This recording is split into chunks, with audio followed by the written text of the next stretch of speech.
ना ही मैंने कभी देखा कि टीपू सुल्तान साहब ट्वीट करके कश्मीर आजाद करा रहे हैं, नहीं।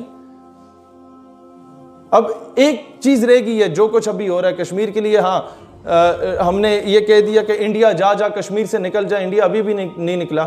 मैंने तजवीज़ करता हूं कि आप एक और तराना बनाएं, इंडिया दफा हो जाए कश्मीर से निकल जाए, शायद तब निकल जाएगा। या आप उसे फिर भी नहीं निकलता तो मैं भाईजान से कहता हूं कि भाईजान एक ऐसी फिल्म बनाए जिसमें आप खुद हीरो होंगे, तो तब जाके शायद कश्मीर वापस चला जाए। अगर फिल्मों ड्रामों से कश्मीर ने आज़ाद होना होता तो जितने ड्रामेबाज हमने देखे हैं पिछले 70 सालों में, अभी तक हो जाना चाहिए था सर। पिछले 22 साल से खान साहब बात कर रहे थे, आज उसको इम्प्लीमेंट करने की ज़रूरत है खान साहब, कि आपने यकसा तालीमी निज़ाम की बात की थी, जहां मदारिस को साइंस एंड टेक्नोलॉजी पढ़ाना बहुत ज़रूरी है, वहीं तालीमी इदारों में कुल हु अल्लाहु अहद पढ़ाना भी बहुत ज़रूरी है। स्टाम्प पेपर इस पे लिख के दे दें कि कश्मीर की बहन जो 150 दिन होने को हैं, 140 दिन होने को हैं, उसके सर से दुपट्टा खींच लिया गया था, आप उसका दुपट्टा वापस लौटा दें, तो हम कहेंगे दुनिया में आपसे ज़्यादा हैंडसम ही कोई नहीं है।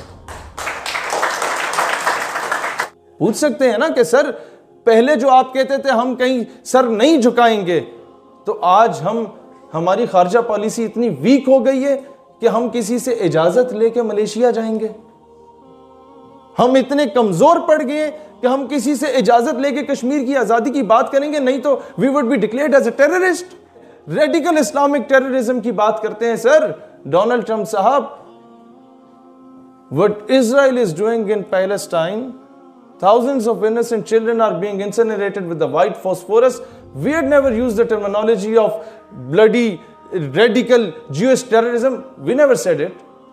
What America did with Iraq, with Iran, with Libya, with Syria, with Lebanon, with Afghanistan, they had fired 12,000 bombs in Iraq. We had never used the terminology of radical, bloody, radical Christian terrorism or extremism.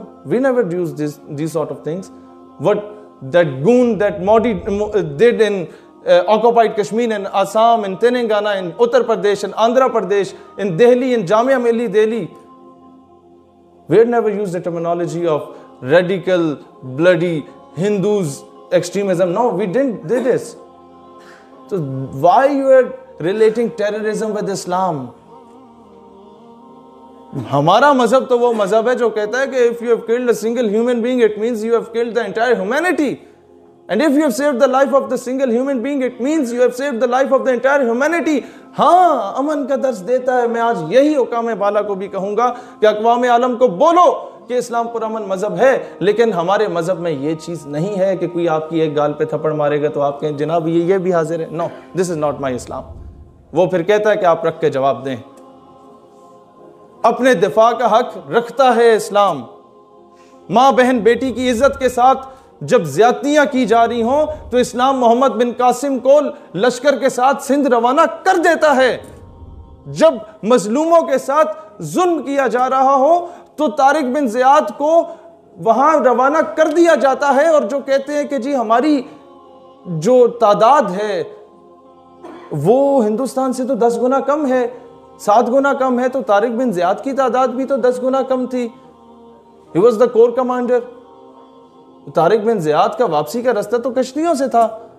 Tariq bin Ziyad ने कश्तियों को जला दिया था और शहादत को गले से लगाने का ऐलान कर दिया था।